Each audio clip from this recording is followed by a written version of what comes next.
Group 2 రాత పరీక్షలో మూడవ పేపర్ అయిన ఆర్థిక వ్యవస్థ మరియు అభివృద్ధిలో రెండవ సెక్షన్లో మీరు తెలంగాణ ఆర్థిక వ్యవస్థ మరియు అభివృద్ధి గురించి తెలుసుకునే దశలో మీకు లాస్ట్ సెక్షన్ అయిన లాస్ట్ పార్ట్ ఎకానమీ అండ్ డెవలప్మెంట్లోని లాస్ట్ సెక్షన్లో మీకు ఒక అంశం ఏంటంటే structure and growth of service sector, సేవల రంగం యొక్క ఆకృతి మరియు అభివృద్ధి గురించి మీ సిలబస్లో ఉండడం జరిగింది. సో ఇది లాస్ట్ పార్ట్లో లాస్ట్ టాపిక్గా మీరు మీ సిలబస్లో చూడవచ్చు. సో ఇప్పుడు మనము ఈ టాపిక్ గురించి ముఖ్యంగా సేవల రంగం యొక్క ప్రాముఖ్యత, సేవల రంగం అంటే ఏమిటి, సేవల రంగంలో ముఖ్యంగా ఎటువంటి మార్పులు మన తెలంగాణ రాష్ట్రంలో సంభవించినాయి, వీటికి సంబంధించి ఇప్పుడు మనము క్షుణ్ణంగా తెలుసుకుందాము. సో వీటి గురించి తెలుసుకునే ముందు ఏంటంటే దీని యొక్క ప్రాముఖ్యత ఏంటి, మనము ఆర్థిక వ్యవస్థను మార్పులను తెలుసుకునే దశలు ఏంటంటే మనము ఆర్థిక వ్యవస్థను ముఖ్యంగా 3 భాగాలుగా వర్గీకరించడం జరుగుతుంది. ఒకటి ప్రాథమిక రంగము, రెండవది ద్వితీయ రంగము, మూడవది తృతీయ రంగము. సో తృతీయ రంగాన్నే మన సేవల రంగంగా కూడా పరిగణించడం జరుగుతుంది. సో కాబట్టి తృతీయ రంగము టెరిషరీ సెక్టార్ ఏదైతే మనం నార్మల్గా అంటామో దానికే పర్యాయపదంగా మనము సేవల రంగంగా భావించవచ్చు. అయితే ఈ సేవల రంగం యొక్క ప్రాముఖ్యత ఏంటి, ఎందుకంటే ఆదాయంలో ఒక దేశం కానీ ఒక రాష్ట్రానికి వచ్చే ఉత్పత్తి అయిన ఆదాయంలో ఈ రంగాల యొక్క వాటా మార్పుల వలన మనం ఒక దేశము అభివృద్ధి చెందుతున్నా లేకపోతే ఒక రాష్ట్రం అభివృద్ధి చెందుతున్నా లేదా అనేది మనము తెలుసుకోవచ్చు. సాధారణంగా డెవలప్మెంట్లో భాగంగా ఏంటంటే ఏదైతే మనము ప్రాథమిక రంగం అంటే వ్యవసాయము, వ్యవసాయ అనుబంధ రంగాలు, గనులతో కలిసి ఉన్న ప్రాథమిక రంగంలో యొక్క శాతము తగ్గుతూ ఉండాలి. శాతము ఆదాయంలో ఈ రంగం యొక్క వాటా మరియు ఉద్యోగాలలో కూడా ఎంప్లాయ్మెంట్లో కూడా ఈ రంగం యొక్క వాటా తగ్గాలి. సో తగ్గితే ఏంటంటే అది అభివృద్ధికి సూచికగా మనం భావించవచ్చు. ఇక రెండవ రంగం ఏంటంటే ఈ యొక్క సెకండరీ సెక్టార్ ఏదైతే అంటున్నో అది బేసికల్గా పారిశ్రామిక రంగంగా మనం భావించవచ్చు.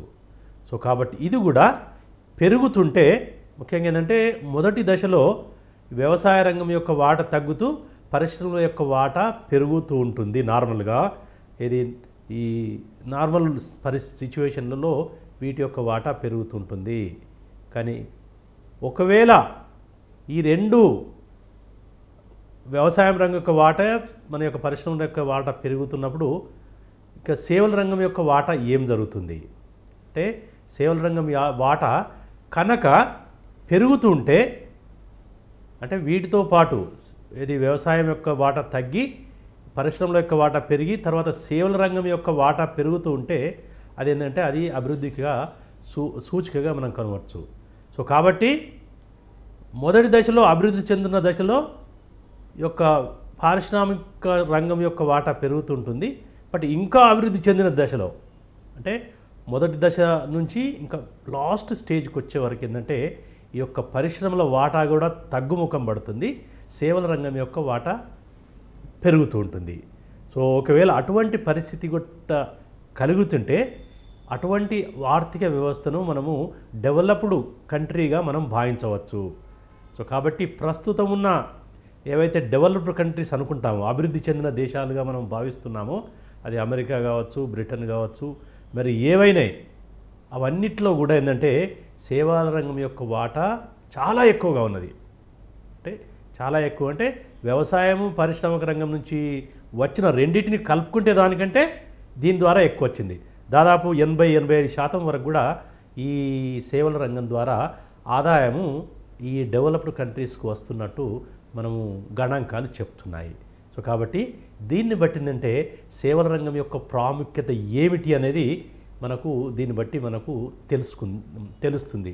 సో కాబట్టి ఏంటంటే మనం దీని యొక్క ప్రాముఖ్యతను గుర్తించిన తర్వాత యాక్చువల్లీ సేవల రంగం అంటే ఏంటి, దానిలో ఏమేమి ఉంటాయి, దానికి ఉన్న ముఖ్య లక్షణం ఏంటంటే మనం ఇప్పుడు తెలుసుకుందాము. సేవ అంటే ఏంటి అంటే ఈ యొక్క ఫిలిప్ కోల్టర్ యొక్క నిర్వచనం ప్రకారం అంటే a service is an act of performance that one party can offer to another that is essentially intangible and does not result in the ownership of anything. Its production may or may not be tied to a physical product. ఒకవేళ ఈ నిర్వచనం కనుక మనం దృష్టిలో పెట్టుకుంటే ఏంటంటే ఈ సేవ అంటే ఏంటంటే it is an act of performance రెండు గ్రూపుల మధ్యలో, బట్ ఆ యాక్ట్ అనేది మనకు విజిబుల్ కాదు, అంటే it is intangible and does not result in ownership of anything, అంటే అది ఓనర్షిప్ను కూడా తెలియచేయదు. సో కాబట్టి అల్టిమేట్లా ఈ సర్వీస్ జరిగిన తర్వాత ఏదైతే ఉంటుందో అది మనకు భౌతికంగా కనబడదు. అంటే ఈ యొక్క వేరైతే ఇండస్ట్రియల్ సెక్టార్ నుంచి లేకపోతే వ్యవసాయ రంగం నుంచి ఏదైతే మనం ఉత్పత్తి చేస్తామో అవి మనకు కనబడతాయి, విజిబుల్గా ఉంటాయి. ఒక వస్తువు ఉందనుకోండి, అది మనకు దాని యొక్క పరిమాణము, దాని యొక్క బరువు అవన్నీ మనకు తెలుసుకోవచ్చు. దానికి భిన్నంగా ఈ యొక్క సేవను మనము కొలవడానికి అవకాశం లేదు, ఇది కనబడనుకుంటుంది అది. కాబట్టి ఇది వాటికి వీటికి ఉన్న ముఖ్యంగా భేదాన్ని మనము ఇది బేసికల్గా ఈ సర్వీస్ అనేది ఇట్స్ అన్ ఎకనామిక్ యాక్టివిటీ, ఆర్థికపరమైన చర్య. కెనాట్ బి స్టోర్డ్, అంటే ఈ సేవ యాక్టివిటీ జరిగిన దాన్ని మనం ఎప్పుడు స్టోర్ చేయలేము, అండ్ ఓనర్షిప్ను కూడా మనం క్లెయిమ్ చేయలేము. సో ఈ సర్వీసెస్ను ఎక్కడైతే జరుగుతుందో అక్కడే వినియోగించబడుతుంది, that end of it actually. So ఒకసారి సర్వీసు జరిగిందంటే అది అప్పటితోనే పరిసమాప్తమవుతుంది. సో దీన్ని బట్టి మనం దృష్టిలో పెట్టుకుంటే ఏమేమి సేవలు ఏంటి, వాటి లక్షణాలు ఏంటి అనేది ఇప్పుడు మనం గుర్తించవచ్చు. సో వీటిని బట్టి ఏంటంటే సేవల యొక్క లక్షణాలు ఏంటి, ఇట్ ఈజ్ ఇంటాంజిబుల్, అంటే మనకు కనబడవు, మనం టచ్ చేయలేము, ఇది ముఖ్య లక్షణము. ఇది నాట్ సపరేబుల్, ఎందుకంటే ఎవరైతే సర్వీస్ ప్రొవైడ్ చేస్తారో వాళ్ళ నుండి మనం సపరేట్ చేయలేము, అంటే దే ఆర్ నాట్ సపరేబుల్. మళ్ళీ ఇంకోటి ఏంటంటే హెటరాజినిటీ అంటే వైవిధ్యము, అంటే ఒక సర్వీసు ఒక్కసారి జరిగినప్పుడు తర్వాత అదే రకం జరుగుతుందని గ్యారంటీ లేదు. అంటే ఉదాహరణకు ఒక డాక్టర్ ఒక పేషెంట్ను చూసినప్పుడు అదే డాక్టర్ వేరే పేషెంట్ను చూడడం, అదే పేషెంట్ను తర్వాత చూసినప్పుడు సేమ్ సర్వీస్ ఉండకపోవచ్చు, దాంట్లో ఏదో కొంచెం మార్పు ఉండొచ్చు, అంటే అది మనం గుర్తించకపోవచ్చు. కానీ దిస్ ఈజ్ హెటరాజినిటీ, ఇది సర్వీస్ యొక్క ముఖ్య లక్షణము. ఇట్ ఈస్ పెరిషబిలిటీ, అంటే ఒకసారి సర్వీసు ఇచ్చిన తర్వాత అది అంతటితోనే అంతమైపోతుంది. అంటే ఒక డాక్టర్ పేషెంట్ చూశాడు అనుకోండి, అది అప్పటితోనే అయిపోతుంది. మరి అది ఒక యాక్టివిటీ, అది service is given and taken, doctor ఏమి ఇస్తున్నాడు, పేషెంట్ తీసుకుంటున్నాడు, అది అప్పటితోనే పరిసమాప్తమవుతుంది. సో ఈ లక్షణాలున్న ఏ యాక్టివిటీనైనా మనము సేవల కింద పరిగణించవచ్చు. సో ఈ సేవల గురించి మనం నిర్వచనం తెలుసుకున్న తర్వాత ఈ యొక్క సేవల రంగం అంటే ఏమిటి, అంటే ఏవే వాటిని మనము సేవలుగా భావించవచ్చు. ఇది ఏదైతే ఇట్ ఇస్ అన్ అంబ్రెల్లా, ఒకవేళ ఏ జాబ్ అయినా కానీ ఈ యొక్క కనబడని వస్తువులను కనబడని సేవలను కానీ వస్తువులను కానీ ఉత్పత్తి చేసి వాటినన్నిటినీ ఒక దగ్గర సమకూర్స్తే అది సమకూర్చే అంబ్రెల్లానే మనం సర్వీస్ సెక్టర్గా మనం భావించవచ్చు. ఉదాహరణకు ఒక ట్రక్ డ్రైవర్ ఉన్నాడనుకోండి, ట్రక్ డ్రైవర్ ఏం చేస్తాడు, ఒక ప్రాంతం నుండి ఇంకొక ప్రాంతానికి వస్తువులను సరఫరా చేస్తాడు, అంతే కదా. అతను చేసేది బేసికల్గా సర్వీస్, అంటే ఒక ప్లేస్ నుండి ఇంకో ప్లేస్కు ఆ వస్తువులను సరఫరా చేయడమే. అంటే ఆ ప్రక్రియలో అతను ఏమీ అదనంగా ఉత్పత్తి చేయడం లేదు, అంటే ఉన్నదాన్ని ఒక ప్రాంతం నుంచి ఇంకో ప్రాంతం తీసుకుంటున్నాడు. సో కాబట్టి దానిని మనము ఈ సర్వీస్గా మనము భావించవచ్చు. ఒక్కసారి ఆ సర్వీసు ఒక డ్రైవరు ట్రక్కు ఒక ప్లేస్ ఇంకో ప్లేస్ తీసుకెళ్తే అది అక్కడితో అయిపోతుంది, ఆ సర్వీసు ఈజ్ కంప్లీట్. సో దాన్ని మనము ఇవన్నిటిని చర్యలను ఏవైతే మనము భావిస్తామో వాటన్నిటి యొక్క ఒక ప్లేస్లో కలిపితే దాన్ని మనం సర్వీస్ సెక్టర్గా మనము భావించవచ్చు. ఈ సర్వీస్ సెక్టార్లో ఏమేమి యాక్టివిటీస్ ఉంటాయి ముఖ్యంగా బ్రాడ్గా చూసుకుంటే వీటిని మనము వర్గీకరించవచ్చు. వీటిలో ఏ విధంగా వర్గీకరించు? ఒకటి ఏంటంటే మోస్ట్ సోఫిస్టికేటెడ్, చాలా సాంకేతిక పరమైన సేవలు. ఉదాహరణకు మన టెలికమ్యూనికేషన్సు, సెటిలైట్సు, కంప్యూటర్ సాఫ్ట్వేరు, ఇవి కొంచెం ఏంటంటే అధునాతనమైనవి, అవి కొంచెం సోఫిస్టికేటెడ్. సో వీటన్నిటి కూడా సేవల పరిధిలోకి వస్తాయి. ఇక రెండవది ఏంటంటే సింపుల్ సర్వీసెస్. సింపుల్ సర్వీస్ అంటే ఉదాహరణకు రెగ్యులర్గా మనం ఈవెన్ హెయిర్ డ్రెస్సింగ్ కూడా సర్వీసే. హెయిర్ డ్రెస్సింగ్ కానీ, లేకపోతే కార్పెంటర్ కానీ, ప్లంబర్ కానీ, ఇవి కూడా సర్వీసెస్ పరిధిలోనికి వస్తాయి. ఇవి సింపుల్. సో పైదాంతో దీంతో పోల్చుకుంటే వాటి మధ్యలో రెండు సర్వీస్ కేటగిరీకి వచ్చినా బట్ వాటిని నెరవేర్చడానికి అవసరమైన స్కిల్స్లో చాలా డిఫరెన్స్ ఉంటుంది. అది మీరు గుర్తుపెట్టుకోవాల్సిన అవసరం ఉంది. ఇంకోటి ఏంటంటే ఈ సర్వీసులు కొన్ని హైలీ క్యాపిటల్ ఇంటెన్సివ్. ఆ సర్వీసులను ప్రొవైడ్ చేయాలంటే ఎక్కువ మూలధనాన్ని వాడాల్సి వస్తుంది. అంటే పెద్ద పెద్ద మెషినరీ, టెక్నాలజీ ఉపయోగించాల్సిన అవసరం వస్తుంది. అంటే హైలీ క్యాపిటల్ ఇంటెన్సివ్. తర్వాత ఏంటంటే ఎంప్లాయ్మెంట్ ఓరియంటెడ్. కొన్ని యాక్టివిటీస్ ఏంటంటే ఎక్కువ ఎంప్లాయ్మెంట్నే జనరేట్ చేస్తాయి.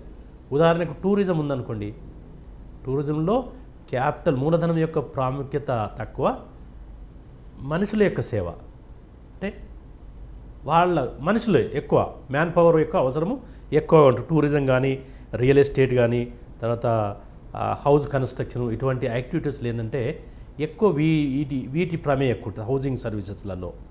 ఇక తర్వాత ఏంటంటే ఇన్ఫ్రాస్ట్రక్చర్ రిలేటెడ్, అవస్థాపన సౌకర్యాల కల్పనలో సంబంధించిన ఇది కూడా మనం సర్వీస్ సెక్టర్గా భావించవచ్చు. లైక్ ఫర్ ఎగ్జాంపుల్ రైల్వేసు, రోడ్వేసు, ఈ మన పోర్ట్సు, ఇవి కూడా ఇవి ఇన్ఫ్రాస్ట్రక్చర్కి సంబంధించినవి. అవస్థాపన సౌకర్యాలలో ఇవి ముఖ్యంగా ఎకనామిక్ ఇన్ఫ్రాస్ట్రక్చర్లో బాగా వస్తాయి. తర్వాత సామాజిక అవస్థాపనలు, సోషల్ ఇన్ఫ్రాస్ట్రక్చర్ కింద వచ్చేటి ఉదాహరణకు ఇప్పుడు ఎడ్యుకేషను, హెల్త్, వీటిని కూడా మనము సర్వీసెస్ కిందనే కేటగరైజ్ చేయొచ్చు. సో కాబట్టి ఈ సర్వీస్ సెక్టార్ను ఇవన్నీ యాక్టివిటీసు, వీటి యొక్క డెప్త్ చూడండి, ఒకదానికొకటి చాలా వేరియేషన్ ఉంది. అంటే ఒకటి హైలీ, ఒకటేమో లెస్, ఒకటి సింపుల్, కాంప్లికేటెడ్, ఒకటేమో ఇన్ఫ్రాస్ట్రక్చరు కనబడే వాటికి సంబంధించింది, ఇంకోటేమో ఎడ్యుకేషన్, హెల్త్, వీటన్నిటికీ ఇవన్నీ కూడా సేవల పరిధిలోనికి వస్తాయి. కాబట్టి వీటి యొక్క డెప్త్, విడ్త్ చాలా ఎక్కువగా ఉంది. సో కాబట్టి దీన్ని బట్టి ఏంటంటే ఈ నిర్వచనంలో ఎగ్జాక్ట్లీ ఇదని మనం చెప్పలేకపోవచ్చు. ఎందుకంటే ఒక్కొక్క దానికి కొంచెం ఓవర్లాపింగ్ ఉండడానికి కూడా అవకాశం ఉంది. ఎందుకంటే ఒక్కొక్కసారి ప్రధాన అంశాన్ని మనం సేవల కింద పరిగణించాలా, లేకపోతే పరిశ్రమ కింద పరిగణించాలా. సో అక్కడక్కడ కొంచెం బార్డర్ లైన్ డిఫికల్టీస్ కూడా అక్కడక్కడ ఉంటాయి. సో అది కూడా మీరు ఈ సందర్భంగా గుర్తుపెట్టుకోవాల్సిన ఉంటుంది. ఇక ఆల్రెడీ చెప్పినట్టు ఈ యొక్క సర్వీస్ సెక్టార్లో మనం ఆల్రెడీ చెప్పాము, ఇది టెరిషరీ సెక్టార్లో టెరిషరీ సెక్టార్ కూడా భావించడం జరుగుతుంది. దీంట్లో మనకు ముఖ్యమైన అంశాలు ఏంటంటే ఈ మిగతా సెక్టార్లో మనకు లాస్ట్గా మనం రిఫ్లెక్ట్ అవుతుంది. సో ఫస్ట్ ఏం చేస్తాము, ప్రాథమిక రంగం గురించి తెలుసుకుని తర్వాత పరిశ్రమల రంగం లేకపోతే ద్వితీయ రంగం గురించి లాస్ట్కు దీని గురించి చెప్పడం జరుగుతుంది. సో కాబట్టి ఏంటంటే ఫస్ట్ ప్రయారిటీలో అంటే ఆర్డర్లో ఈ సర్వీస్ రంగం యొక్క ఉనికిని తెలుసుకోవడం లాస్ట్లో తెలుసుకుంటాము. కాబట్టి సిలబస్లో కూడా మీకు లాస్ట్ సెక్షన్గా ఉండడం జరిగింది. అఫ్కోర్స్ ఇది ఆల్రెడీ చెప్పడం జరిగింది, ఏమేమి ఉంటాయి ఏంటి అనేది మనం బ్రాడ్గా చూసుకోవాలనుకుంటే ఏమేమి ఉంటాయి అంటే మన యునైటెడ్ స్టేట్స్ సెన్సస్ బ్యూరో ప్రకారం ఏంటంటే ఈ యొక్క సర్వీస్ సెక్టార్లో ఉండే అంశాలేంటి? ఓకే, ఒకటి warehousing, truck transportation services, అంటే బేసికల్గా స్టోరేజ్కి సంబంధించింది, లేకపోతే ట్రాన్స్పోర్టేషన్కి సంబంధించింది. వీటిని సేవలను కూడా దీనిలో చేస్తాము. రెండవ ఏంటంటే ఇన్ఫర్మేషన్ సెక్టార్ యాక్టివిటీస్. ఇన్ఫర్మేషన్, సమాచార సేకరణ, పంపిణీ, వినియోగము, వీటికి సంబంధించింది కూడా ఈ సర్వీస్ సెక్టార్ కింద వస్తుంది. ఇంకోటి ఏంటంటే ఈ యొక్క మానిటరీ యాడ్స్కి సంబంధించిన సెక్యూరిటీసు, ఇన్వెస్ట్మెంటు, వీటికి సంబంధించిన సర్వీస్ అన్నీ కూడా మనము వీటి కిందనే మనం సర్వీసెస్ కిందనే, వీటి ఎకనామిక్ సర్వీసెస్ కింద మనం పరిగణిస్తాము. సో బట్ సర్వీసెస్లో కూడా వీటికి సంబంధించిన. ఇంకోటి ఏంటంటే కొన్ని professional and scientific services. Okay, కొంత professional services, for example barber, ఇవన్నాము, డాక్టరు, లాయరు, వీళ్ళు కూడా ఈ యొక్క సర్వీసెస్ కింద అదొక కేటగిరీ కింద ఉంటుంది. ఇంకోటి ఏంటంటే వేస్ట్ మేనేజ్మెంట్ సర్వీసెస్. సో ఈ మధ్యలో వేస్ట్ కూడా చాలా ముఖ్యమైన అంశంగా, ఇక్కడ దాని యొక్క ఇంప్లికేషన్స్ చాలా తీవ్రంగా ఉంటాయి కాబట్టి వేస్ట్ మేనేజ్మెంట్ అనేది కూడా చాలా ఇంపార్టెంట్. సో దాన్ని సంబంధించిన ఏవైతే యాక్టివిటీస్ ఉంటాయో అవి కూడా మన సేవలను భాగంగానే ఏమంటుందంటే collecting waste, disposing waste, recycling waste, ఇవన్నీ కూడా దీని పరిధిలోకి వస్తాయి. ఓకే, తర్వాత హెల్త్ కేరు అండ్ సోషల్ అసిస్టెన్సు, తర్వాత ఆర్ట్స్, ఎంటర్టైన్మెంట్, రిక్రియేషను, ఇవి చూడండి ఒక్కొక్క స్పెసిఫిక్ టైప్ ఆఫ్ యాక్టివిటీని చెప్తుంది. ఈ క్లాసిఫికేషన్లో ఒక్కొక్క స్పెసిఫిక్, అది ఎకనామిక్ సంబంధించింది కావచ్చు, నాన్ ఎకనామిక్ కూడా కావచ్చు, బట్ అవన్నీ కూడా సర్వీస్ కిందనే వస్తాయి. ఓకే, సో వీటిని బ్రాడ్గా అన్ని తెలుసుకున్నప్పుడు మనకు ముఖ్యంగా మనము తెలుసుకునే ముఖ్యంగా ఇండియాకు సంబంధించిన విషయాలు తెలంగాణకు అంటే ఎగ్జాక్ట్గా ఈ సెక్టార్లో ఏమేమి ఇంక్లూడ్ అవుతున్నాయి వీటి గురించి చెప్పాము బ్రాడ్గా. సో వాస్తవానికి చూస్తుందంటే సింపుల్గా చెప్పుకోవాలంటే ఇక్కడ ఏ యాక్టివిటీ అయినా ఒకవేళ ఇటువంటి ఫాలోయింగ్ ఉంటే వాటిని మనము సర్వీస్ సెక్టర్గా భావించవచ్చు. సో కాబట్టి ఏంటంటే ఈ సర్వీస్ సెక్టర్లో ఏమేమి యాక్టివిటీస్ ఉంటాయి? రిటైల్ ట్రేడు, తర్వాత banks, hotels, real estate, education, health, social work, computer services, recreation, medicals, communication, electricity, gas మరియు నీటి సరఫరా. సో ఇవన్నీ కూడా ఈ యొక్క సర్వీస్ సెక్టార్లో భాగంగా మనకు భారతదేశం యొక్క సర్వీస్ సెక్టార్లో మనకు ఈ అంశాల గురించి చెప్పడం జరుగుతుంది. సో సర్వీస్ సెక్టార్లో ఇవి ఉంటాయనేది మనం చెప్పడం జరుగుతుంది. సో ఇంతవరకు మనం ఈ సర్వీస్ సెక్టార్ యొక్క నిర్వచనము, ఇంపార్టెన్సు, వీటి గురించి మనం చెప్పుకున్న తర్వాత మన తెలంగాణ రాష్ట్రంలో దీని యొక్క ప్రాముఖ్యత ఏంటి అంటే ఇది ఎంత ఇంపార్టెంట్ మన తెలంగాణ ఆర్థిక వ్యవస్థలో. తెలంగాణ ఆర్థిక ఎంత అంటే, సో ఒకటి ఏంటంటే మనము మన రాష్ట్ర స్థూల ఆదాయానికి ఈ రంగం ద్వారా, ఈ యొక్క సేవల రంగం ద్వారా ఎంత లభిస్తుంది అంటే, ఒకవేళ రాష్ట్రంలో కనుక ఆదాయము 100 రూపాయలు కనుక జరిగితే, 100 రూపాయలు ఉంటే దానిలో సేవల రంగం నుంచి ఎంత వచ్చింది, దాన్ని బట్టి దాని యొక్క ప్రాముఖ్యత మనం తెలుసుకోవచ్చు. ఇక్కడ మనకు 2004 నుంచి 2014-15 సంవత్సరంలో ఎటువంటి మార్పులు వచ్చినాయనేది మనం గణాంకాలు వివరించుకున్నప్పుడు ఏంటంటే, మనకు ఒక్కటి ఏంటంటే ఈ సేవల రంగం యొక్క ప్రాముఖ్యత పెరుగుతూ వచ్చింది, పెద్ద మొత్తంలో పెరుగుతూ వచ్చింది. అది 2004-05లో 53.8% ఉంటే 2014-15కి వచ్చే వరకు 57% పెరిగింది. దాదాపు 3-3.5% ఈ గత 10 సంవత్సరాలలో, గత దశాబ్దంలో యొక్క 3% పెరిగినట్టు మన గణాంకాలు చెప్తున్నాయి. అంటే మిగతా రెండు, వ్యవసాయ రంగము మరియు పారిశ్రామిక రంగము రెండు కలిపితే కూడా సేవల రంగంలో సేవల రంగం ద్వారా మన ఏదైతే జనరేట్ అయ్యే ఆదాయం ఉంటుందో దానికి సమానంగా లేదు. అంటే సో దాని యొక్క ప్రాముఖ్యతను దీన్ని బట్టి మనం అర్థం చేసుకోవచ్చు. ఎందుకంటే ఎక్కువ శాతము సేవల రంగం నుంచే మన రాష్ట్ర అభివృద్ధికి ఇది కాంట్రిబ్యూట్ చేస్తుంది. సో ఇది 53 నుంచి 57కు పెరగడం అనేది చాలా ముఖ్యమైన పరిణామము. అంటే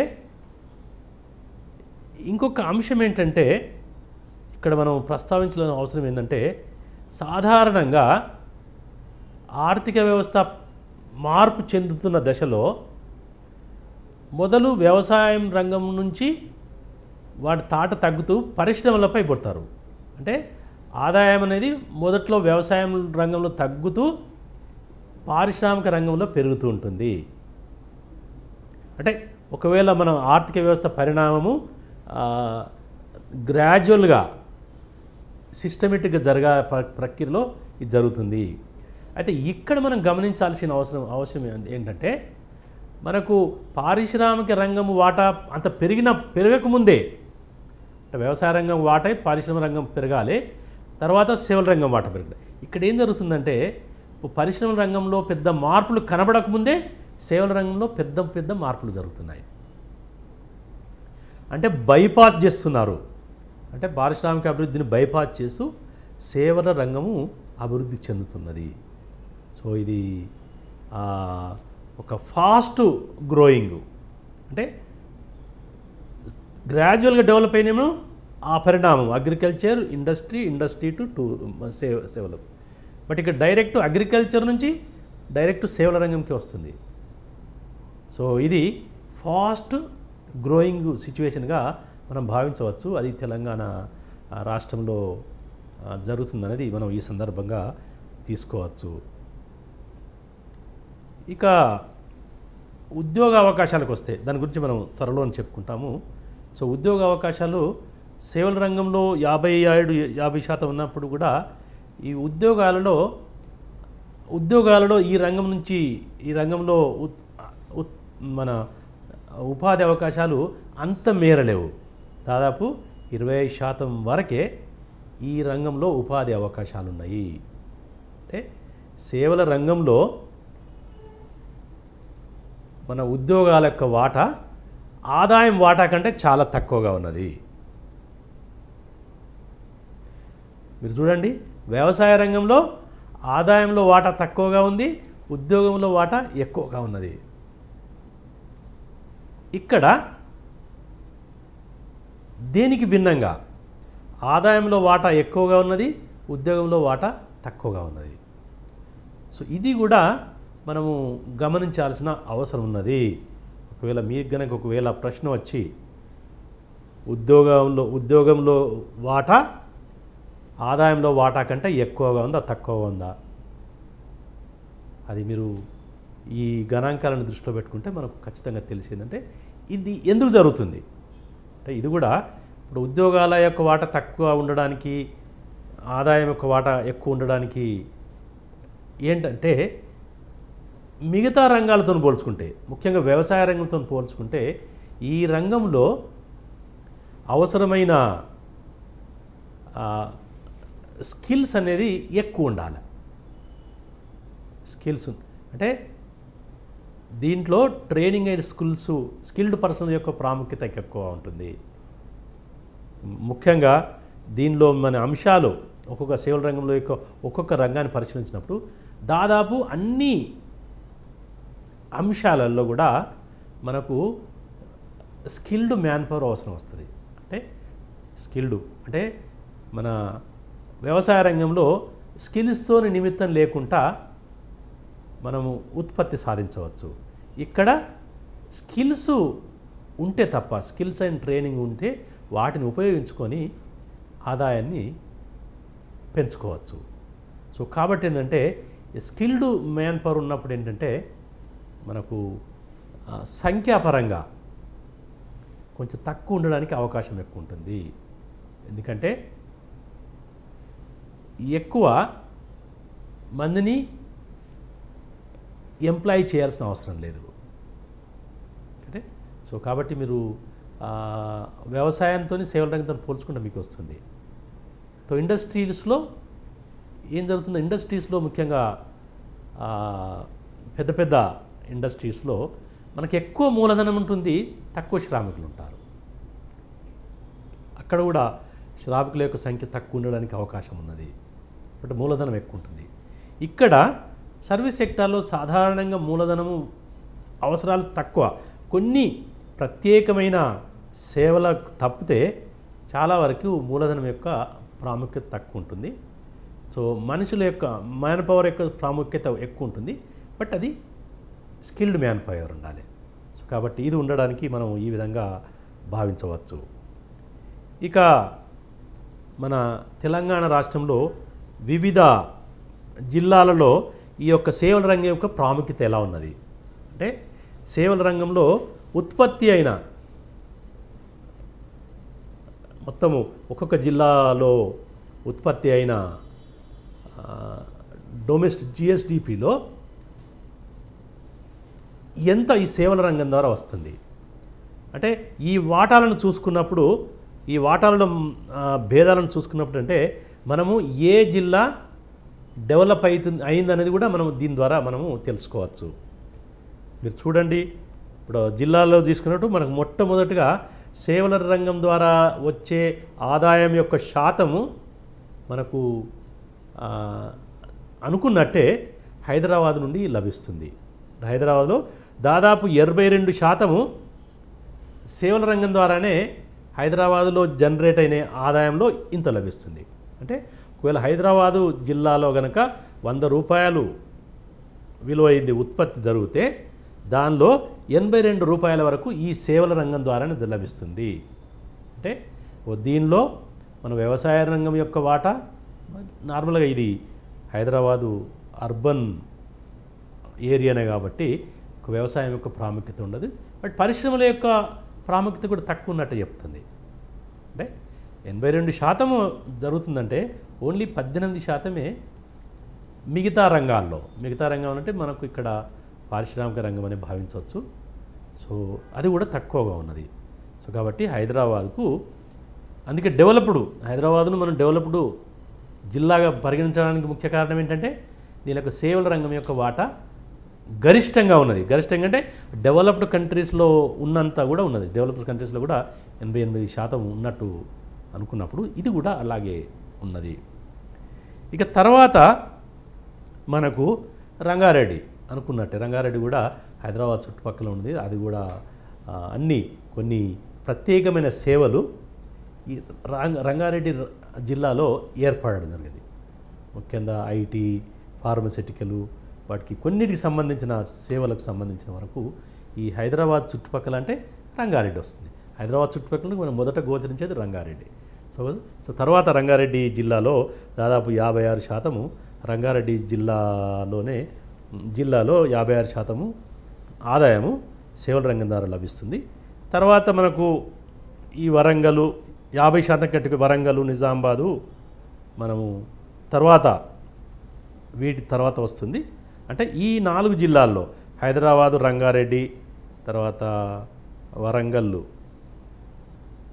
వీటిలలో 50% కంటే ఎక్కువ ఆదాయము సేవల రంగం ద్వారా వస్తుంది. మనం ఏమనుకుంటాం, నాదరంగా 50% కంటే ఎక్కువ వస్తే పర్వాలేదు అనుకున్నప్పుడు ఈ డిస్ట్రిక్ట్స్ మనకు ఎక్కువ జనరేట్ చేసిన లిస్టులో కనబడతాయి. 50% కంటే ఎక్కువ ఆదాయము సేవల రంగం ద్వారా వచ్చింది. ఇక కనిష్టంగా ఉన్న అతి తక్కువ వచ్చేది సేవల రంగం ద్వారా అతి తక్కువ వచ్చే డిస్ట్రిక్ట్ ఏంటంటే మనకు నల్గొండ వస్తుంది. నల్గొండలో 43%, మహబూబ్నగర్లో 44%, తర్వాత మెదక్లో 43%. అంటే ఇది తక్కువ 43% 40-45% అంటే చాలా తక్కువ. అంటే మొత్తము వ్యవసాయ రంగంతో మరి ఇండస్ట్రీతో రెండింటితో పోల్చుకుంటే ఆ రెండింటి ఒక్కొక్క దాన్ని కంపేర్ చేసుకున్నప్పుడు ఎక్కువ ఉన్నప్పటికి కూడా బట్ ఈ మిగతా జిల్లాలతో పోల్చుకుంటే ఈ రంగాల ద్వారా సేవల రంగం ద్వారా వచ్చే వాటా కొంచెం తక్కువగా ఉన్నది. సో దాన్ని బట్టి ఏంటంటే సాధారణంగా రంగారెడ్డి, హైదరాబాదు, తర్వాత నిజామాబాదు కొంతవరకు డెవలప్డ్ డిస్ట్రిక్ట్గా మనము పరిగణించవచ్చు. ఈ సూచిక ద్వారా మనము గమనించినప్పుడు నల్గొండ కానీ మెదక్ కానీ కొంచెము ఇంకా అభివృద్ధి చెందే దశలో చెందలేనట్టు మనం ఇక్కడ భావించవచ్చు. ఇక మొత్తం తెలంగాణలో సర్వీస్ సెక్టార్ ద్వారా లభించిన దానిలో ఏ జిల్లా వాటా ఎంత అంటే తెలంగాణ రాష్ట్రంలో సేవల రంగం ద్వారా ఒక 100 రూపాయలు వచ్చిందనుకోండి, 100 రూపాయలు ఉత్పత్తి అయిందనుకోండి, దానిలో ఏ జిల్లా వాటా ఎంత అది ఇదివరకు చెప్పిన దాన్ని కొంతవరకు పోల్చుకుంటే మనకు క్లియర్గా తెలిసిపోతుంది ఏ జిల్లా ఎక్కువ డెవలప్ అయింది అంటే. సో వీటితో పోల్చుకున్నప్పుడు హైదరాబాదు టాప్లో ఉంటుంది. హైదరాబాదులో దాదాపు 26.5% హైదరాబాదులోనే జనరేట్ అవుతుంది. అంటే సర్వీస్ సెక్టార్లో జనరేట్ అయ్యే మొత్తం ఆదాయంలో 26-27% హైదరాబాద్ నుండే వస్తుంది. తర్వాత రంగారెడ్డి డిస్ట్రిక్ట్ నుండి 17.5, దాదాపు ఈ 45% అంటే 100 రూపాయలలో 45 రూపాయలు ఈ రెండు డిస్ట్రిక్ట్ నుంచే లభిస్తున్నాయి. సో దాన్ని బట్టి మనము దృష్టిలో పెట్టుకోవచ్చు. అంటే సర్వీస్ సెక్టార్స్ యొక్క కాన్సన్ట్రేషను ఎక్కువ ఈ 2 జిల్లాలలోనే ఉన్నాయి. సో కాబట్టి ఈ 2 జిల్లాలు కూడా ఆర్థికంగా అభివృద్ధి చెందినవి కూడా మనం భావించవచ్చు. ఇక అతి తక్కువ ఆదాయము తెలంగాణలో సమకూర్చేది ఏంటంటే మనకు చాలా తక్కువ వచ్చిందంటే 5.1 ఆదిలాబాద్ జిల్లాలో ఓన్లీ 5%.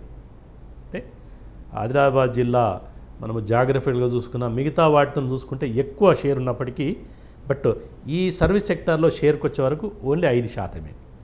నిజామాబాద్ 5.2%. అంటే నిజామాబాద్ పోల్చుకుంటే ఆదిలాబాద్లో భూమి ఎక్కువ ఉన్నది, నిజామాబాద్లో భూమి తక్కువ ఉన్నది. బట్ దీనికి వచ్చేవరకు ఏంటంటే 2 దాదాపు సమాన వాటానే కలిగి ఉన్నది. సో ఈ 2 జిల్లాలు కనిష్టంగా, ఆ 2 జిల్లాలు ఎక్కువగా ఉన్నాయి. సో వీటిని బట్టి మనము ఈ సర్వీస్ సెక్టారులో కూడా డిఫరెన్సెస్ ఉన్నాయి. జాగ్రఫికల్ భౌగోళిక అంతరాలు ఉన్నట్టు దీన్ని ఇంతకుముందు చెప్పిన అంశాలను బట్టి మనము తెలుసుకోవచ్చు.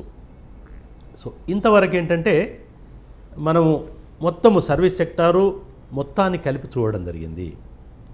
మనం ఇదివరకు చెప్పుకోవడము సర్వీస్ సెక్టార్లో చాలా రకాలు ఉన్నాయనేది.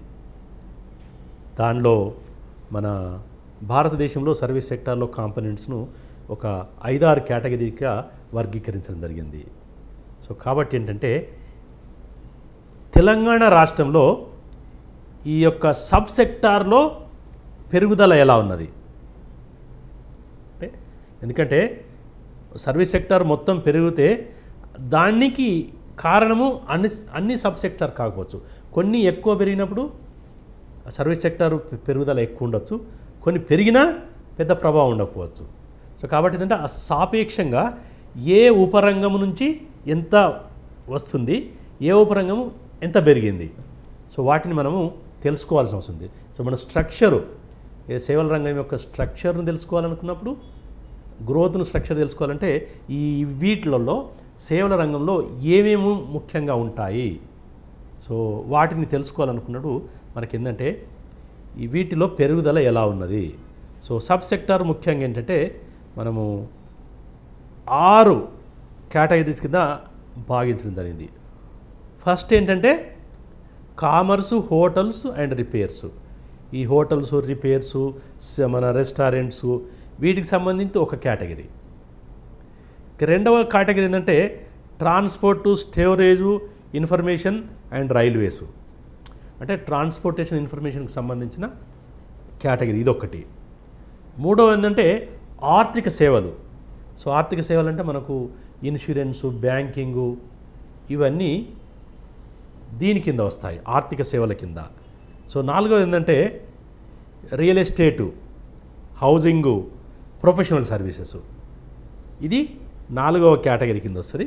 తర్వాత అంటే ప్రజాపరిపాలన, పబ్లిక్ అడ్మినిస్ట్రేషన్, అంటే గవర్నెన్స్ కూడా ఈ సేవల కిందనే వస్తుంది. అంటే ప్రభుత్వం ఏదైతే మనం యంత్రాంగం నడుస్తుందో అది కూడా సేవల రంగం కేటగిరీ కిందే వస్తుంది. సో పబ్లిక్ అడ్మినిస్ట్రేషన్ కూడా సేవల రంగం. తర్వాత మిగతా సర్వీస్ అంటే ఎడ్యుకేషన్, హెల్త్, రకరకాల సంబంధించిన సర్వీసులను కూడా మిగతా సర్వీసులో మనము క్లాసిఫై చేయడం జరుగుతుంది. అయితే ఈ రంగాలు గత 3-4 సంవత్సరాల్లో తెలంగాణ రాష్ట్రంలో ఎలా పెరిగాయి తగ్గా వాటి గురించి చేసుకున్నప్పుడు మనకు ఈ పెరుగుదల రేటును తెలుసుకోవాలనుకున్నప్పుడు, అంటే వీటి ద్వారా లభించే మన రాష్ట్ర స్థూల ఆదాయానికి పెరుగుదల రేటు ఎలా ఉన్నది వీటి ద్వారా. సో దీన్ని మనం పరిశీలించేటప్పుడు మనము ప్రస్తుత ధరలలో, తర్వాత మనం స్థిరమైన ధరలలో. ప్రస్తుత ధరలు అంటే ఇప్పుడున్న ధరలు, అంటే ఏ సంవత్సరం గురించి అయితే మనం తెలుసుకుంటున్నామో ఆ సంవత్సరంలో ఉన్న ధరలలో వీటి యొక్క ప్రగతి ఎలా ఉన్నది. అది కాకుండా స్థిర ధరలలో, అంటే ఏదో ఒక సంవత్సరాన్ని మనం ప్రామాణిక సంవత్సరం పెట్టుకొని ఆ సంవత్సరం ఉన్న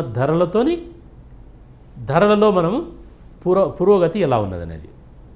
సో మనకు సాధారణంగా ఏంటంటే ఏదైనా స్థిర ధరలలో కంటే ప్రస్తుత ధరలలో మనకు ఎక్కువ కనబడుతుంది. ప్రస్తుత ధర ఏంటంటే ఇప్పటిది, ప్రామాణిక సంవత్సరం అంటే అది కొన్ని సంవత్సరాల కింద ఏదో ఒక దాన్ని ప్రామాణికంగా తీసుకుంటాం. సో ఉదాహరణకు మొన్నటి వరకు ఏంటంటే 2004-05ను మనం ప్రామాణిక బేస్ ఇయర్గా తీసుకోవడం జరిగింది. ఈ మధ్యలోనే 2011-12గా ప్రామాణిక సంవత్సరంగా మార్చడం జరిగింది. సో కాబట్టి ఆ 2011-12 సంవత్సరం పోల్చుకుంటే, లేదా 2004-05తోని 5లో కొలిచినప్పుడు మనకు స్థిర ధరలలో వస్తుంది. సో కాబట్టి ఈ యొక్క వీటిని కొలుచుకున్నప్పుడు ప్రస్తుత ధరలలో ఏంటంటే ఈ కామర్స్, హోటల్స్ పెరుగుదల దాదాపు 19% పెరిగింది. అంటే గత 3-4 సంవత్సరాలు 2012-13 నుంచి 2015-16 సంవత్సరంలో 3-4 సంవత్సరాలలో ఏమైందంటే దాదాపు ఈ సబ్ సెక్టారు, ఏది వ్యాపారము, హోటల్స్, వీటికి సంబంధించి 19% పెరిగింది. అది స్థిర ధరలలో ఓన్లీ 10%, 10.3%. అంటే దీన్ని బట్టి మనం గమనించవచ్చు 18.9 నుండి 10.3% వచ్చింది. అంటే దాదాపు 8.6% ధరలు పెరగడం వలన మనకు పురోగతి వచ్చింది అన్నట్టు. అంటే ధరలు పెరుగుతూ కూడా, వాస్తవానికి ఏం పెరగకుండా ధరలు పెరుగుతూ కూడా మనకు ఎక్కువ కనబడుతుంది. బట్ వాస్తవానికి 10% పెరిగింది, మిగతాది ధరలు పెరగడం వలన పెరిగినట్టు మనం ఇక్కడ భావించవచ్చు. ఇక రెండవ రంగం ఏంటంటే ఇది ట్రాన్స్పోర్టు, స్టోరేజు, ఈ యొక్క infrastructure, railways, information and railways, వీటికి సంబంధించిన వరకు ఈ యొక్క స్థిరమైన ధరలలో దాదాపు 14% పెరిగింది. ఈ యొక్క ప్రస్తుత ధరలలో 14% పెరిగింది, స్థిర ధరలలో 8% మాత్రమే పెరిగింది.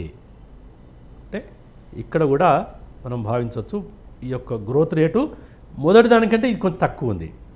మన కామర్స్, హోటల్స్ యొక్క పెరుగుదలతో చూసుకుంటే ఈ యొక్క ట్రాన్స్పోర్టు, ఈ స్టోరేజ్ సెక్షన్లో పెరుగుదల రేటు ఉన్నప్పటికీ కూడా తక్కువగా ఉన్నది.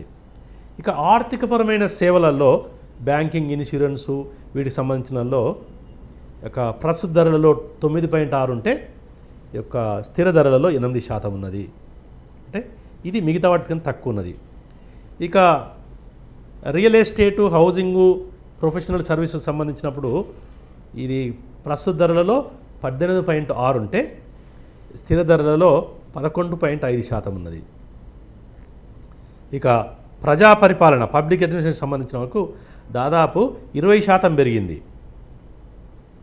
20% పెరిగింది ప్రస్తుత ధరలలో, స్థిరమైన ధరలలో 12.6% పెరిగినట్టు ఇక్కడ మనము భావించవచ్చు.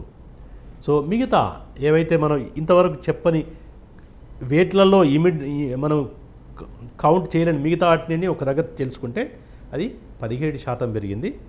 స్థిర ధరలలో 8.2% పెరిగింది.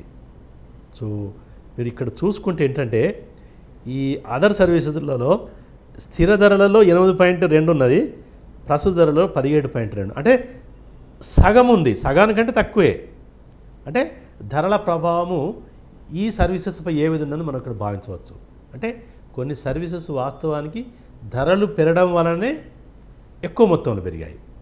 దానికి ఈ మిగతా సర్వీసెస్ వృద్ధిని చూస్తే మనం గమనించవచ్చు.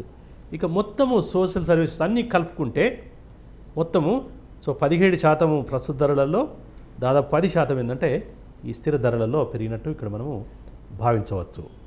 ఇక ఇది పెరుగుదల రేటును చెప్పినప్పుడు ఇప్పుడు ఒక్కొక్క రంగము, ఈ ఉపరంగము ఎంతవరకు మన సేవల రంగంకు కాంట్రిబ్యూట్ చేస్తున్నాయి, అంటే సేవల రంగముల యొక్క వాటాలు, సేవల రంగంలో వీటి యొక్క వాటా ఎంత, అంటే మనం సేవల రంగం ద్వారా మనకు 57% అట్లా లభిస్తుందంటే ఏ సెక్టర్ ఎంత కాంట్రిబ్యూట్ చేస్తుంది, దానిలో ఏమైనా మార్పు ఉన్నదా. సో దీంట్లో ఏంటంటే 2005-06లో మరి 2014-15లో ఈ ఉపరంగాల యొక్క వాటా ఎలా ఉన్నది, ఇది మనము వీటి గురించి తెలుసుకున్నప్పుడు ఫస్ట్ ఈ కామర్స్ హోటల్కి సంబంధించింది మొత్తము 13.4% 2005-06లో ఉంటే 2014-15కి వచ్చారు 13.1కు. అంటే దీనిలో అంటే ఈ సబ్ సెక్టార్ ద్వారా వచ్చే ఆదాయం శాతంలో పెద్ద మార్పు లేదు. 13 కొంచెం తగ్గినట్టు కనబడ్డది, బట్ పెద్దగా సిగ్నిఫికెంట్ కూడా లేదు. దానికి భిన్నంగా ఈ యొక్క రవాణా మరియు స్టోరేజ్ ఇన్ఫర్మేషన్ రైల్వేస్లో దీని యొక్క వాటా 2005-06లో 1.6% ఉన్నప్పుడు అది 2014-15కి వచ్చే వరకు 0.5గా ఉంది. అంటే ఈ సబ్ సెక్టార్ యొక్క వాటా గణనీయంగా తగ్గింది. అంటే సో గణనీయంగా తగ్గిందంటే దాని పరిణామాలు ఏంటి అంటే తగ్గడం ఒక ఎత్తు, ఎందుకు తగ్గింది అదొకటి మనం అర్థం చేసుకోవాలి. తగ్గడం వలన వచ్చే పరిణామాలు ఏంటి ఒకటి. సో మిగతా వాటి 4.4 నుండి 6.3కి పెరిగినాయి. తర్వాత ఇన్సూరెన్స్ ఎకనామిక్ సర్వీసెస్ ఏదైతే అనుకున్నాయో అది కూడా కొంచెం తగ్గినట్టు కనబడుతుంది. 1.8 నుండి 1.5కు తగ్గినట్టు మనకు చెప్పడం జరుగుతుంది. ఇక హౌసింగు, రియల్ ఎస్టేట్కి సంబంధించిన దాంట్లో కొంచెం పురోగతి 4% 2004-05లో ఉంటే అది 6.6%కి పెరగడం జరిగింది. ఇక community services, personal community services వచ్చినప్పుడు ఈ యొక్క దాదాపు 14% 2004లో ఉంటే కొంచెం తగ్గి 16%కి 15.6%కి కొంచెం పడిపోయింది ఇట్లా. సో పబ్లిక్ అడ్మినిస్ట్రేషను కొంచెము 3.9% నుండి 4.6% పెరిగింది. ఇక మిగతా సర్వీసులు 9.4 నుండి 9%కి తగ్గినాయి. సో కాబట్టి మొత్తము సర్వీసులు 52.2 నుండి 57% పెరిగినప్పుడు దీంట్లో కొన్ని ఉపరంగాలలో పెరుగుదల ఉంది, కొన్ని రంగాలలో అనుకున్నంత లేదు. సో దీంట్లో మనం ముఖ్యంగా ముఖ్యమైన రంగాలు ఏంటంటే ఈ యొక్క కమ్యూనిటీ అండ్ ఈ పర్సనల్ సర్వీసెస్, ప్రొఫెషనల్ సర్వీసెస్ ఒకటి, తర్వాత కామర్స్ హోటల్స్ అని ఒకటి, ఎందుకంటే 13% వాటి నుండి తర్వాత దాదాపు 14% వీటి గురించి ఉన్నది. సో మిగతా రంగాలలో కొంతవరకు పురోగతి ఉన్నప్పటికీ వాటి యొక్క షేర్ కొంచెము తక్కువగా ఉన్నదనేది ఈ సందర్భంగా మనము భావించవచ్చు. మన తెలంగాణలో రాష్ట్రంలో వీటి యొక్క ప్రాముఖ్యత ఎంత ఉందంటే అంటే మన భారతదేశంలో ఒకవేళ 100 యూనిట్లు అని ఉంటే దానిలో తెలంగాణ రాష్ట్రం యొక్క వాటా ఎంత, ఇది ఏంటంటే భారతదేశంలో తెలంగాణ రాష్ట్రం యొక్క ప్రాముఖ్యతను, సేవల రంగంలో ఉన్న ప్రాముఖ్యతను కొంతవరకు తెలుపుతుంది. ఎందుకంటే దీన్ని మనము 2-3 అంశాలను దృష్టిలో పెట్టుకొని చేసుకోవాలి. మనకు ఆల్రెడీ చెప్పిన అంటే ఫర్ ఎగ్జాంపుల్ మనం కామర్షియల్ ఏదైతే అని అనుకున్నామో ఫస్ట్ దాదాపు 14-15% దీని ద్వారా వస్తుంది అనుకున్నాం కదా. సో దాంట్లో మన యొక్క తెలంగాణ రాష్ట్రం యొక్క వాటా ఎంత? సో తెలంగాణ రాష్ట్రంలో మొత్తం కంపెనీలో, దేశంలో ఉన్న మొత్తం కంపెనీలో మన తెలంగాణలో 5,470 కంపెనీస్ ఉంటే ఇవన్నీ కలిపి వీటి యొక్క శాతము 4.6%. అంటే మొత్తము కంపెనీస్లో ఈ సేవల రంగానికి సంబంధించిన సంస్థలన్నిటిలో అన్నీ 5,470 ఉంటే మొత్తము దేశంలో ఈ తెలంగాణ రాష్ట్రం యొక్క వాటా 4.65. ఇది కొంచెం గణనీయమైందే, ఎందుకంటే మిగతా వేటితో పోల్చుకున్నా కానీ ఇది కొంచెం ఎక్కువే ఉన్నది షేరు. మన జనాభా వాటా కానీ భౌగోళికంగా కానీ ఇతరత చూసుకున్నప్పుడు కూడా ఈ యొక్క తెలంగాణ రాష్ట్రం యొక్క వాటా ఈ సర్వీస్ సెక్టార్ కంపెనీస్ వాటా కొంచెం ఎక్కువ ఉన్నట్టు కనబడుతుంది. ఇక మిగతా కామర్స్ సంబంధించిన వరకు 1,067 సంస్థలు ఉంటే దేశంలోని మన వాటా 1.26, ఇది కొంచెం తక్కువ ఉన్నది. తర్వాత రియల్ ఎస్టేట్ రంగానికి వచ్చినప్పుడు 811 సంస్థలు మన తెలంగాణలో ఉంటే మన దేశంలో వాటా 2%. తర్వాత పర్సనల్ సర్వీసెస్ వాటి గురించి భావించినప్పుడు మన తెలంగాణలో 1,258 సంస్థలు ఉంటే మన యొక్క రాష్ట్రం వాటా దేశంలో 4.45, ఇది కూడా కొంచెం పర్వాలేదు అనిపిస్తుంది. ఇది కొంచెం దీని యొక్క వాటా. వీటికి ఆర్థిక సేవలకు సంబంధించిన వరకు మొత్తం 1,014 సంస్థలు ఉంటే సో మొత్తం భారతదేశంలో మన యొక్క వాటా దాదాపు 3%, 2.9% ఉన్నది. ఇది కూడా కొంతవరకు మన పాపులేషన్కు ప్రపోర్షన్ ఉన్నట్టు మనం భావించవచ్చు. ఇన్సూరెన్సు 19 సంస్థలు, ఇన్సూరెన్స్ సంస్థలు తెలంగాణ అంటే మొత్తం దేశంలో దీని యొక్క వాటా 5.13%. ఈ యొక్క సంఖ్యాపరంగా అంటే నంబర్ ఆఫ్ సంస్థల సంఖ్యాపరంగా ఏంటంటే కొన్నిట్లలో మన వాటా ఎక్కువ ఉన్నట్టు మనం ఈ మధ్య గావించవచ్చు. కొన్నిట్లలో తప్పితే కొన్నిట్లలో ముఖ్యంగా ఏవైతే ఈ ఐటీ ఎనేబుల్డ్ సర్వీస్ ఉందో ముఖ్యంగా కామర్షియల్ కింద వస్తున్నాయో దాని వాటా ఎక్కువగా ఉన్నది. సో ఇక సంఖ్యాపరంగా కాక విలువ ఆధారంగా అంటే ఎంత మొత్తము వాల్యూ జనరేట్ చేసినారు ఆర్థిక వ్యవస్థలో దాని ఆధారంగా ఈ సర్వీస్ సెక్టార్ జనరేషన్ యొక్క వాటా ఎంత, వాల్యూలో తెలంగాణ వాటా ఎంత ఉన్నది అంటే సో తెలంగాణ దాని యొక్క వాల్యూ ఎంత ఉన్నది, మొత్తం దేశంలో ఉన్న వాల్యూ ఎంత అనేది మనం చెప్పుకుంటే ఏంటంటే ఫస్ట్ కామర్షియల్ సెక్టార్లో 3.15%. అంటే దాదాపు కామర్షియల్ యాక్టివిటీస్ ద్వారా ఐటీ ద్వారా 41,488 కోట్లు తెలంగాణలో జనరేట్ అవుతే మన రాష్ట్రంలో దీని యొక్క వాటా 3.1%. తర్వాత మిగతా కామర్షియల్ యాక్టివిటీస్ ద్వారా జనరేట్ అయిన వాటా 1.83%. తో రియల్ ఎస్టేట్ ద్వారా జనరేట్ అయిన శాతం 3.68.